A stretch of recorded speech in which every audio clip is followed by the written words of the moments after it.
ಕಾರ್ಯಕ್ರಮದ ಕೊನೆ ಹಂತದಲ್ಲಿ ಇದ್ದೀವಿ. ಮಂತ್ರವನ್ನ ತಿಳಿದುಕೊಳ್ಳುವಂತಹ ಸಮಯ. ಶಾಸ್ತ್ರಿಗಳೇ, ಯಾವ ಮಂತ್ರ ತಿಳಿಸ್ತಾ ಇದ್ದೀರಾ ಈ ವಾರದಲ್ಲಿ? ಒಂದು ಮನಸ್ಸಿಗೆ ಆನಂದ, ಅಧಿಕಾರ ಇದ್ದೂ ಆನಂದ ಇರೋದು ಹೇಗೆ ಅಂತ ಪಡೆಯೋದು. ಯಾಕೆಂದರೆ ಅಧಿಕಾರ ಬಂದಾಗ ವ್ಯತ್ಯಾಸ ಆಗೋದು ಜಾಸ್ತಿ. ಹೀಗಾಗಿ ಅಲ್ಲೂ ಸಮಾಧಾನ ಸಿಗಲಿಕ್ಕಾಗಿ ಒಂದು ವಿಶೇಷವಾದ ಮಂತ್ರ ಗಮನಿಸಿ. ಶ್ರೀರಾಮಚಂದ್ರನ ಮಂತ್ರ. ರಾಜ್ಯ ಸಿಂಹಾಸನಾರೂಢ ಕೌಸಲ್ಯಾನಂದನ ವರ್ಧನ ನಾಮ ನಿರ್ಧೂತ ನಿರಯ ಶ್ರೀರಾಮ ಶರಣಂ ಮಮ ಅಂತ.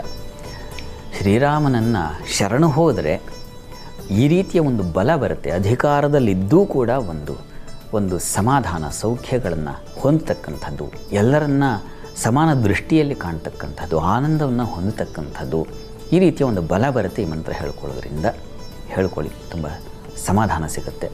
ಇದು ಅಧಿಕಾರ ಅಂತಲ್ಲ, ಮನಸ್ಸು ಎಷ್ಟೋ ಬಾರಿ ಮನೆಯಲ್ಲೇ ಒಂದು ಯಜಮಾನಿಕೆ ನಿಭಾಯಿಸಬೇಕಾಗಿರುತ್ತೆ. ಒಂದು ನೀವಿರ್ತಕ್ಕಂಥ ವೃತ್ತಿಯಲ್ಲಿ ಒಂದು ಯಜಮಾನಿಕೆ ಇರ್ತದೆ. ಅವುಗಳಲ್ಲೂ ಕೂಡ ಒಂದು ಹಿಡಿತ, ಸಮಾಧಾನ, ಶಾಂತಿ ಸಿಗಲಿಕ್ಕೆ ಈ ಮಂತ್ರ ಸಹಾಯ ಮಾಡುತ್ತೆ. ರಾಮ ಜೀವನವನ್ನೇ ನಿಭಾಯಿಸಿಬಿಡ್ತಾನೆ. ಹೇಳ್ಕೊಂಡ್ರೆ ಬಹಳ ಒಳ್ಳೆಯದು. ಸರಿ ಶಾಸ್ತ್ರಿಗಳೇ, ಸಾಕಷ್ಟು ವಿಚಾರವನ್ನು ತಿಳಿಸ್ಕೊಟ್ಟಿದ್ದೀರಿ ಇವತ್ತಿನ ವಾರ ಭವಿಷ್ಯ ಕಾರ್ಯಕ್ರಮದಲ್ಲಿ. ಧನ್ಯವಾದಗಳು. ಸರ್ವೇ ಜನಾಃ ಸುಖಿನೋ ಭವಂತು, ಸಮಸ್ತ ಸನ್ಮಂಗಳಾನಿ ಭವಂತು. ಎಲ್ಲರಿಗೂ ಶುಭವಾಗಲಿ.